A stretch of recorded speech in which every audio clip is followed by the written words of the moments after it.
I never believed much in the idea that memories could twist themselves into ghosts, but when you grow up in a small American town where the old houses lean toward the roads like tired giants, you start to imagine that everything around you is listening, maybe even watching. My name is Caleb, and I was 16 when the night that changed everything took its first breath.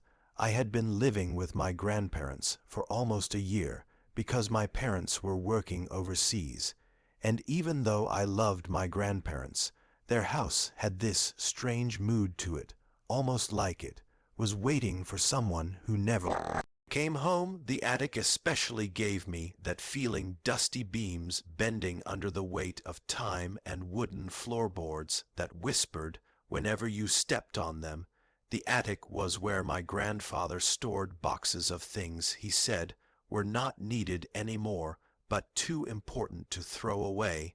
And one rainy afternoon, when the clouds hung low and gray, I made the mistake of wandering up there alone. The power flickered every few minutes, and each flicker made shadows dance over the walls, as if someone else was moving with me. I found a box that was heavier than the rest, and inside it was a stack of notebooks filled with cramped handwriting and sketches of places I did not recognize. Some pages had drawings of strange arching symbols that curled into shapes that looked like eyes staring outward. And once I saw them, I swear it felt like they were staring back at me. I kept flipping through the pages until I found one entry that was different. It was written by my grandfather himself, but the handwriting looked unsteady, like his hand had been shaking badly as he wrote. It said that the house once belonged to a man named Silas Ward, someone the whole town had feared long before my family ever lived anywhere near here. Silas had vanished suddenly, leaving behind only rumors, and this house people said he spent all his nights in the attic trying to bring back someone he lost, and that after he disappeared, the house never felt empty again.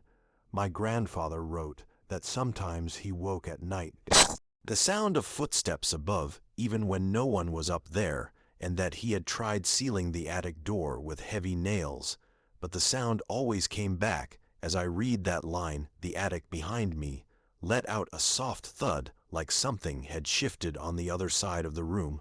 I froze, listening, my heartbeat loud in my ears, and then it came again, this time a slow dragging sound that seemed to crawl along the floor in my direction. I felt a cold breath of air sweep past me, even though no window was open, and I dropped the notebook, trying not to scream as the dragging sound stopped right behind me. And then something whispered my name, Caleb. I spun around, and no one was there, or at least no one I could see. And that was the moment I realized I was not alone. But I had no idea that the thing whispering my name had been waiting for me for years. I ran down the attic stairs so fast I almost slipped, but when my feet hit the hallway carpet, I kept moving until I reached the living room where my grandfather sat reading the newspaper. His face looked calm, too calm for a house that could whisper and drag its invisible limbs across wooden floors. I wanted to tell him everything, but something in his expression stopped me. Maybe it was the way his hands were trembling just slightly, or the way he refused to look toward the stairs leading up to the attic. He asked if I was all right, and I opened my mouth to answer, but the words refused to come. Whispering my name in that attic still echoed inside me like a cold breath wrapped around my spine. Finally, I told him I had been looking through some old boxes, and his reaction was immediate, sharp. Even he stood up fast and told me not to go through anything else, not to open old notebooks, not to explore the attic again, not ever. The way he said it made my skin tighten, like he was afraid of something he would not name. Later that night, I sat in my room, unable to sleep. Every sound felt louder than usual: the creak of pipes, the shifting of trees outside, the soft hum of nighttime. my door was half open, and the light from the hallway spilled in barely enough. Let me see my dresser and the posters on my wall. I closed my eyes, but the attic sounds kept returning, the dragging noise, the whispered Caleb. And every time I almost drifted off, I felt like someone was leaning close to my ear. Around 3 in the morning, I heard a soft tapping. I thought it was the wind until the tapping came again, steady, slow, deliberate. It was coming from the hallway. I sat up, trying to convince myself that maybe my grandmother was walking around, but the tapping was too light, too rhythmic, like fingers brushing the wall.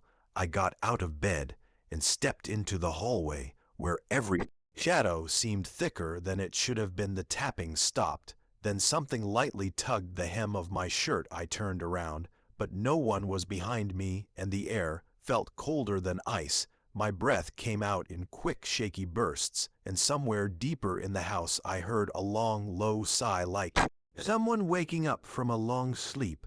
I backed into my room and shut the door, wishing I had kept the lights on. I stayed awake until morning, and when sunlight finally came through my window, the house felt normal again, almost like the night had swallowed up whatever moved through the halls and gone back into hiding. But I knew hiding did not mean gone, and the next night it returned with something far worse than a whisper. The second night began with a quiet that felt too heavy to belong in any normal house, the kind of quiet that presses against you like thick fog, settling over your shoulders. I tried to distract myself by watching videos on my laptop, but every now and then I caught my reflection in the dark screen, and it looked like something else was standing behind me, something too tall, too still, too patient. I kept telling myself I was imagining it, just nerves from the night before, but deep down I knew better. When the clock near my bed clicked from 11 to midnight, the walls of my room gave a low groan, as if the house was stretching its limbs. Waking from sleep, the air turned colder, almost sharp, like winter wind, sliding under my skin. I got up and wrapped a blanket around my shoulders, but the cold stayed with me, following me like a shadow. I thought maybe I should check on my grandparents. Maybe one of them was awake. But something told me to stay in my room, to not step into the hallway again. Then I heard it, the attic door creaking open all the way at the top of the stairs. I froze and listened. Each slow swing of the wooden door sounded like an old breath being forced out of lungs that should not be breathing anymore. I grabbed a flashlight from my desk. Even though I was shaking so badly, I could barely keep it steady. The attic door groaned again, louder this time, almost like it was inviting someone to climb up. I stepped into the hallway, even though every instinct told me to run the other direction. A faint trail of dust drifted down the staircase, as though something had just moved inside the attic. I took a few steps toward the stairs and shined my flashlight upward. The beam caught the edge of the attic door, and for a split second I saw a pale hand slip out of view. Not a full hand, just the tips of long, thin fingers curling back into the darkness. My heart hammered so loudly it felt like it was trying to break out of my chest. I backed away, slowly, ready to slam my bedroom door shut. But then I heard a voice whisper softly from above it. Sounded like someone trying to speak after years of silence, croaking out words that barely formed, something like "come back, come back." I shook my head, saying no under my breath, but the whisper grew stronger, the words clearer. "Come back, Caleb. I need you." I needed to do something, anything except stand there and let that voice reach me. So I turned and ran back to my room, slamming the door behind me. Even though the house seemed to absorb the sound rather than echo it, I pressed my ear to the door and listened hard, praying that everything had stopped for a long moment. There was nothing but quiet. Then soft steps began to descend the stairs, slow, steady, unnatural, like legs moving that had not walked in decades. They stopped right outside my bedroom door, just inches away from where I stood. Then something scratched the wood, and that scratch was only the beginning of what it wanted from me. I did not sleep the rest of the night. I sat on my bed, hugging my knees, trying to convince myself that the scratching would not come again. But it returned every few minutes, slow dragging strokes across the door like nails made of bone, tracing the shape of my fear. When the sun finally rose, the scratches stopped, and the house settled back into the normal rhythm of aging wood and gentle pipes, as if nothing had happened. But the sense of being watched clung to me through breakfast. My grandmother asked if I was feeling all right, and I told her I was just tired. She smiled, but the smile did not reach her eyes. It was like she knew exactly what kind of tired I meant. My grandfather barely spoke. He stared at the table, stiff and pale, and I wondered if he had heard the same sounds I had, if he had lived with those sounds for years. Later that day, I returned to the attic, partly because I wanted answers, partly because I was afraid that if I did not face whatever lived up there, it would come looking for me again.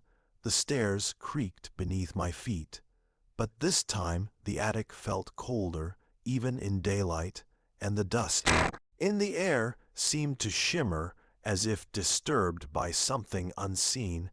I found the notebook I had dropped and flipped through the pages again, searching for anything that explained what Silas Ward had been doing in this house. One entry mentioned something called the Crossing, a place between memory and death where a person could reach someone they had lost if they were willing to give something in return. The pages after that one were ripped out, as if someone wanted the secret buried forever. I kept searching until a page fell out of the back and slid across the floor. My flashlight beam landed on it, and I saw a single line written in hurried, uneven letters: "He will come for the one who hears him." Before I could analyze what that meant, the attic floor behind me creaked, not the natural settling kind, but a sharp, sudden step. I turned quickly, but saw nothing at first. Then I noticed a shape forming in the dust, a faint outline of a tall figure, like dust particles gathering into a person. I stumbled backward, nearly tripping over a pile of old boxes. As the shape drifted closer, slow, deliberate, its form flickering like smoke, trying to remember how to be solid, the figure stretched its arm toward me, long fingers reaching, and the entire attic seemed to sigh. My flashlight flickered, and the figure vanished, not gone exactly, but dissolved into the dust, again waiting for the next moment to show itself. I grabbed the notebook and rushed downstairs, heart racing as I tried to make sense of what I had seen. The crossing, whatever it was, I had the terrible feeling I was already part of it, and the worst part was realizing the crossing had already begun without me knowing.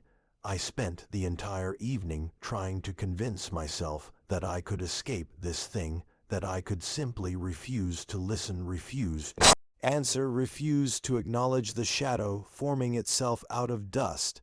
But denial has a way of collapsing when the truth stands too close. The house grew heavier as night approached, the air thicker, the shadows deeper. My grandparents went to sleep early, and I sat at the edge of my bed, holding the notebook like it was the only thing keeping me tethered to reality. Around midnight, the lights in my room began to dim, not all at once, but in a slow, rhythmic fade, like a heartbeat, weakening. The walls felt like they were breathing in and out, and the silence outside my room turned into an unbearable tension. Then I heard footsteps in the hallway again, these steps slower than the night before, heavier, like the figure was becoming more real with each visit. My name drifted through the air, softer than a whisper, yet somehow louder inside my mind. Caleb. The sound came from everywhere: the ceiling, the floor, the corners of the room. It felt like the house itself was speaking. I tried to block my ears, but the voice pulsed through me like a second heartbeat. Caleb, you can cross, you can bring me through, I only need you. I shook my head, backing away until my shoulders hit the wall. A cold breeze slipped past me even though my window was shut, and frost began forming across the mirror on my dresser. The frost twisted into shapes, symbols, the same ones drawn in the notebook. They pulsed, faintly glowing, as though reacting to the presence in the hallway. The door to my room eased open by itself, slow, silent, revealing nothing but darkness. Then the darkness moved, it poured into the room like thick smoke, drifting across the floor, rising upward, shaping itself into the tall figure from the attic. But clearer, more defined, almost human, the figure leaned forward, its head tilting, as if studying me like an old painting come to life. Its voice scraped through the room like something ancient learning how to speak again. You heard me, you answered, you belong to the crossing. Now I wanted to scream, but my throat locked. I wanted to run, but my legs refused to move. The figure reached out a long, shadowy hand, and the notebook in my grasp trembled, pages fluttering wildly like it recognized the one who had written its darkest entries. The room grew colder until my breath came out like fog around me. And then the figure spoke once more. Come to the attic, Caleb, bring me through. The lights shut off completely, and the darkness swallowed everything. And that was the moment I realized the only way to survive was to go back to the attic one last time.